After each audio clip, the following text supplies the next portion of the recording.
Life was mostly predictable for me, Sarah, a 30-year-old fiercely climbing the corporate ladder. From my college days to the boardroom meetings, I had it all planned out. But the plot twist in my well-structured life script? Marrying Alex and forming an unexpected alliance with his mother, Linda. Alex and I met in the least romantic of places, the university library. I was buried in finance books, he was wrestling with computer science. Our eyes met over a pile of textbooks, and the rest, as they say, is history. We were two college kids, juggling classes and dreams, but together, we were invincible.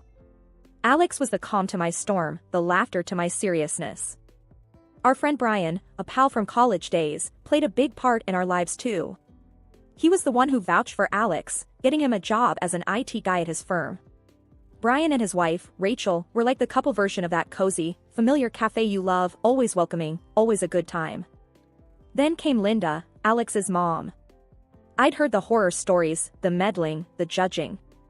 But Linda? She was different. Warmth radiated from her like the sun on a chilly morning. She welcomed me not just into her family but into her heart. Sarah, you're exactly what Alex needs. A strong, smart woman. He's a lucky man, Linda would say, her eyes twinkling with sincerity. And somehow, her words made me feel not just accepted, but cherished. Our relationship was a dance of mutual respect and affection. Even on my busiest days, I'd make time to call her, just to check in.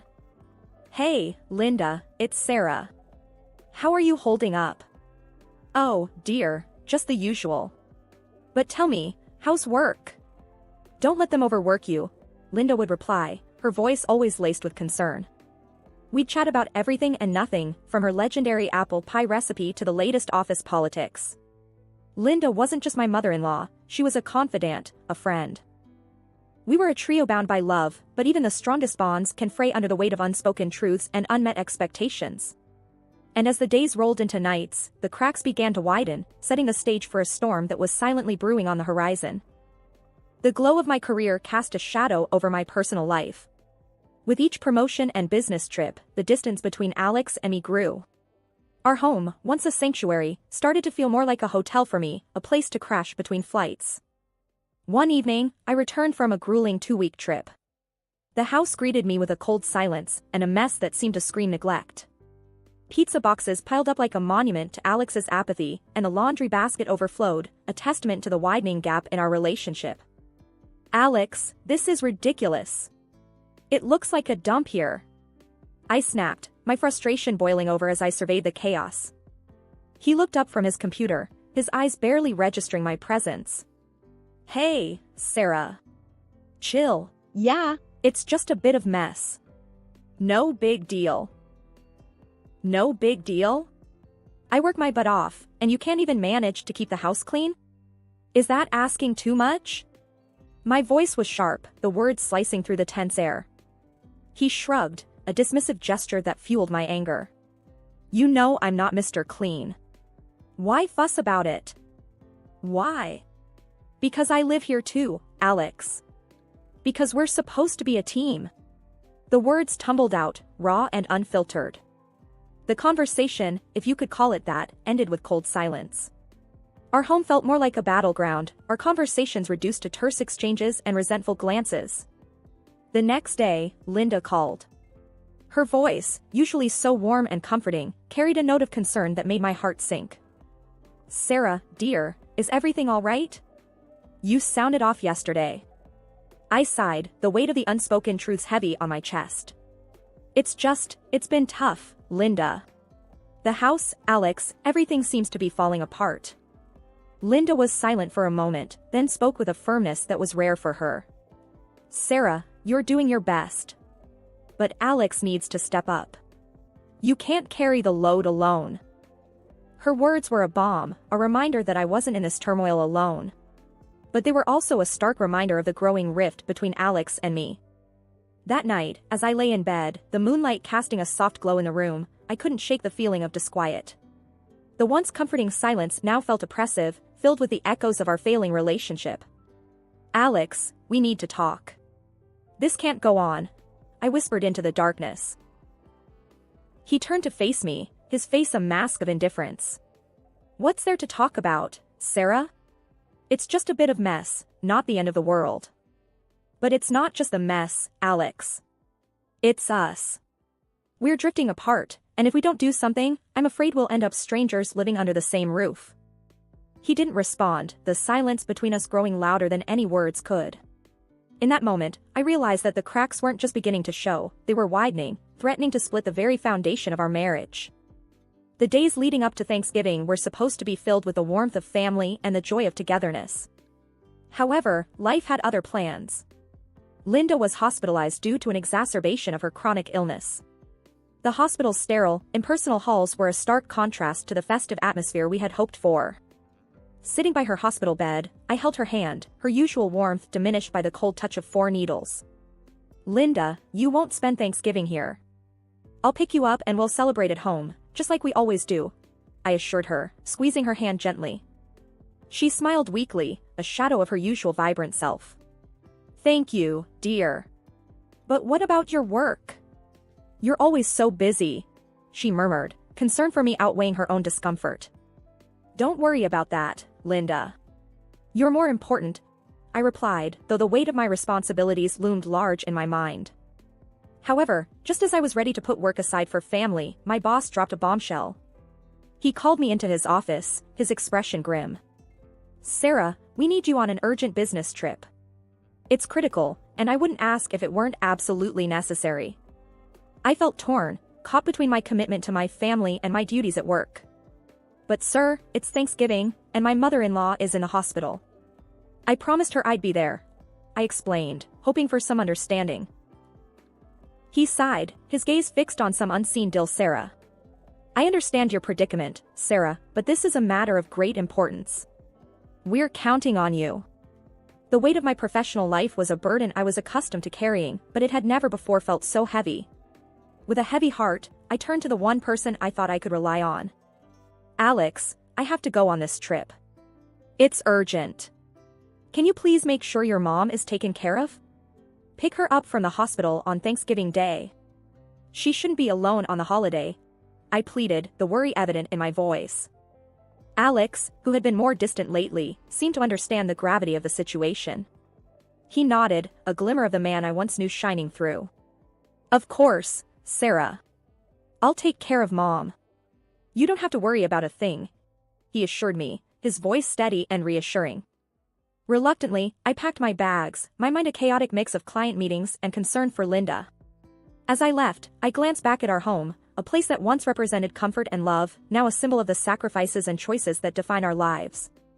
On the trip, amidst the endless meetings and business strategies, my thoughts constantly drifted back to Linda and Alex.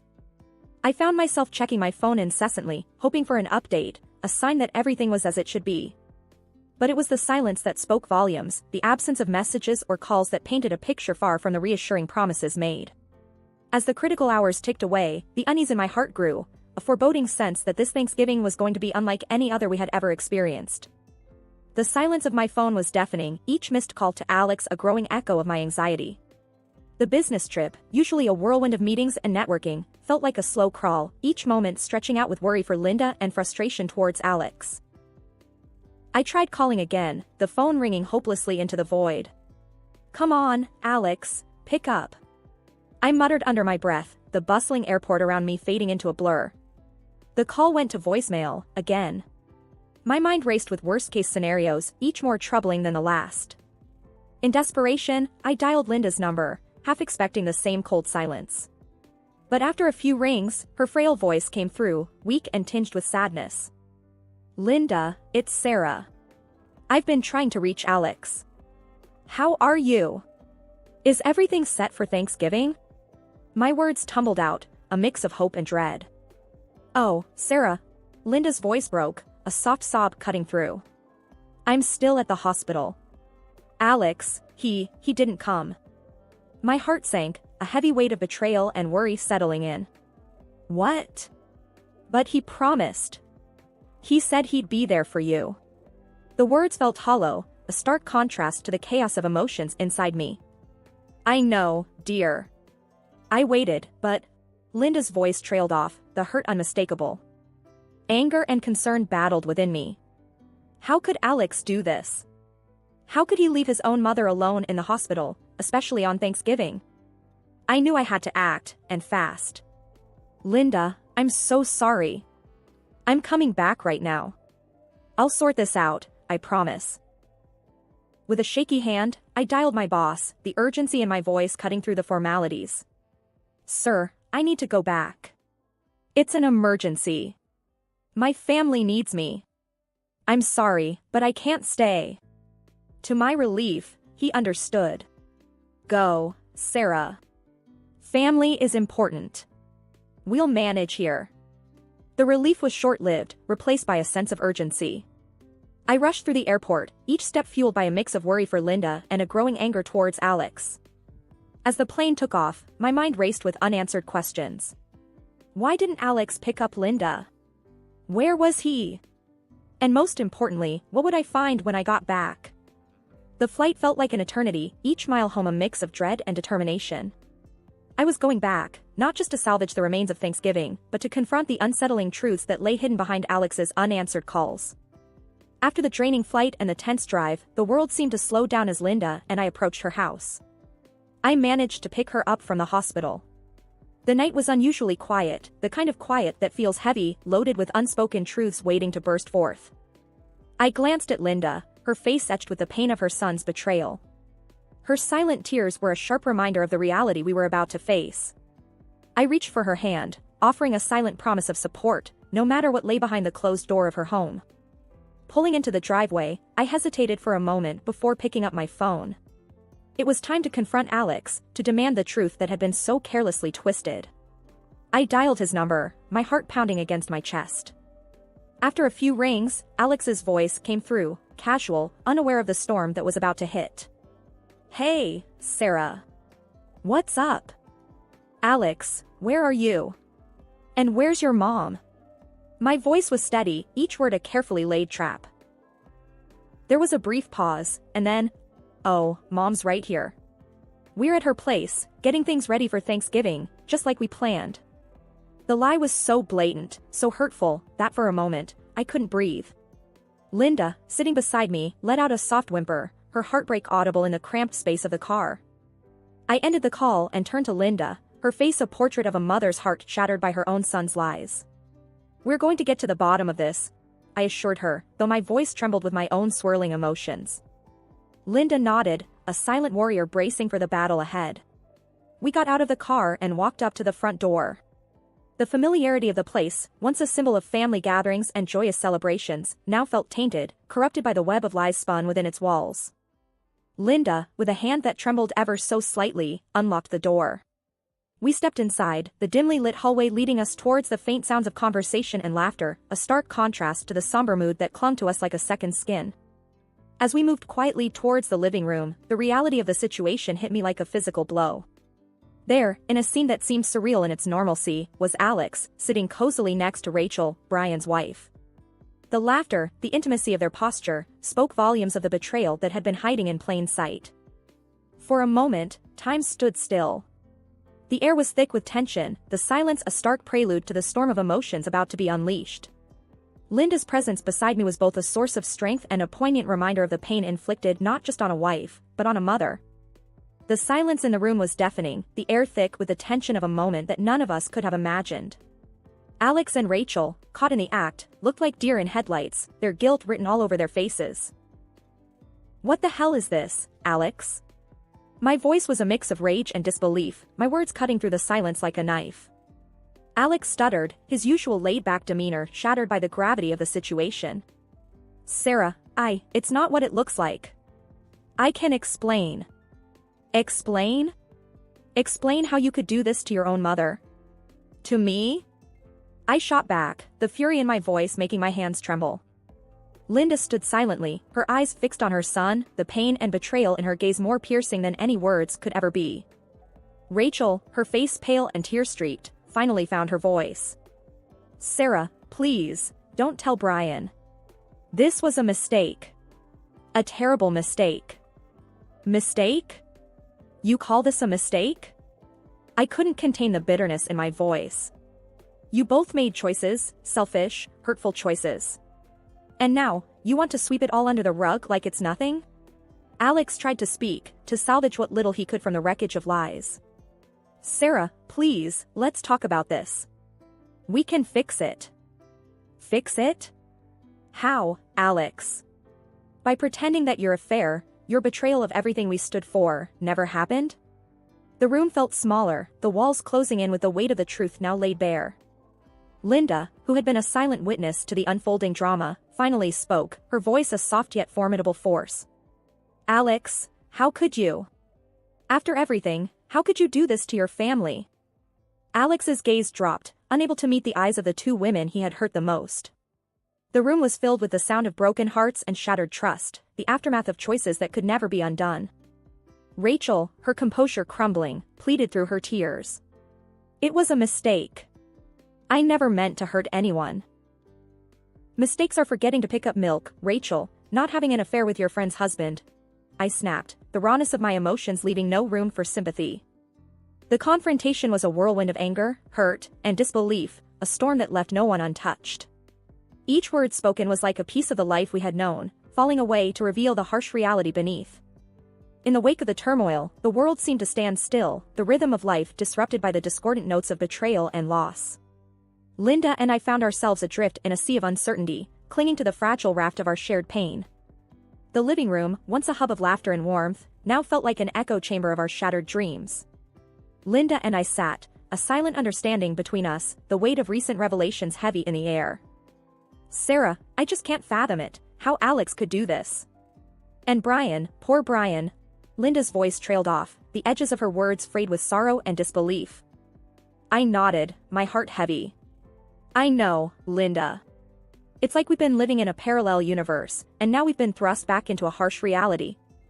The silence that followed was laden with unspoken thoughts and fears. The future, once a canvas of shared dreams and plans, now loomed before us, daunting and undefined. Sarah, what are you going to do now? Linda's question, soft and tentative, broke the stillness. I sighed, the weight of decision heavy on my shoulders. I've been thinking about that a lot. Divorce seems like the only path forward. I can't. I won't stay tethered to a lie. Linda reached out, her hand a warm presence in the chill of our disillusionment. I support you, whatever you decide. You're strong, Sarah. Stronger than you know. Her words were a balm to my weary soul, a reminder that even in the darkest times, we are never truly alone. The days that followed were a blur of activity, a flurry of paperwork and decisions that seemed to strip the color from the world. The word divorce echoed in the empty spaces of our home, a stark reminder of all that had been lost.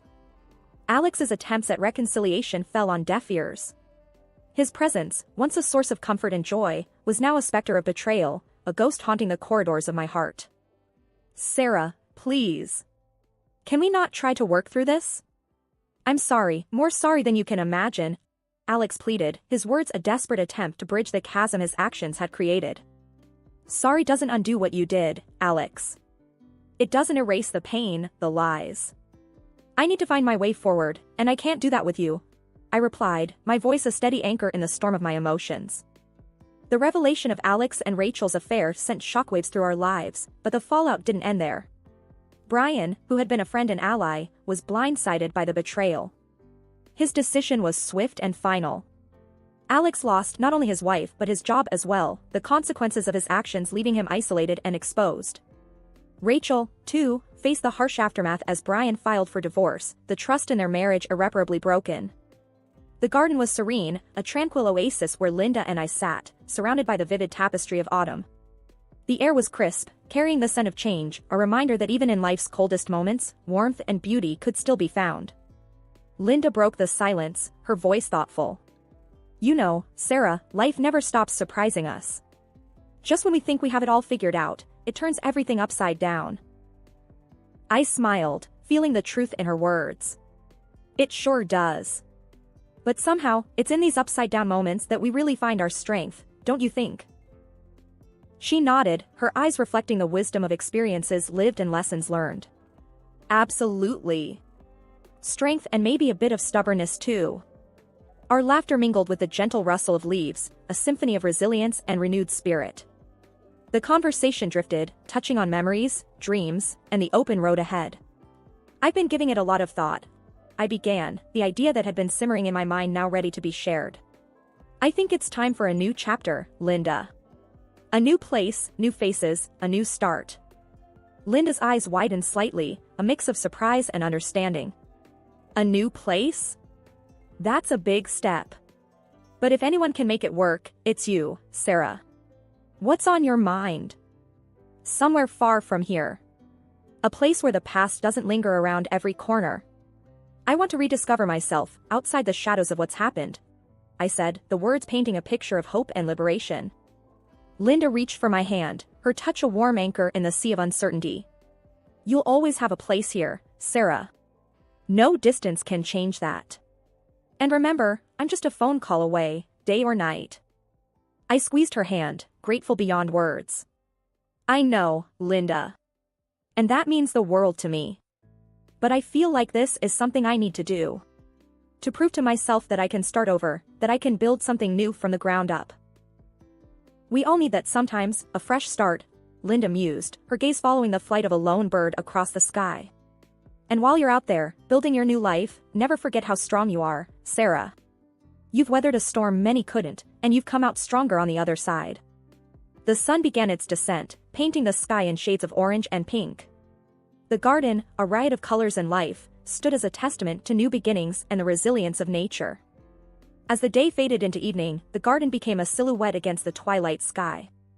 Linda and I sat in comfortable silence, two souls connected by shared experiences and an unbreakable bond. With Linda's support in my heart and the lessons of the past in my mind, I stepped into the new chapter, ready to embrace whatever lay ahead. The journey wasn't about forgetting or leaving behind, it was about moving forward, carrying the wisdom of experience as a beacon in the journey towards a new horizon.